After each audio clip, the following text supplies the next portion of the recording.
হাতে মরার পরে শের গোসলটাও হইব অন্যের হাতে জীবনটারে ভাইব না কেউ মহামূল্যবান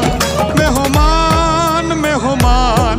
দুই দিনের এই দুনিয়াতে সবাই মেহমান মেহমান মেহমান দুই দিনের এই দুনিয়াতে সবাই মেহমান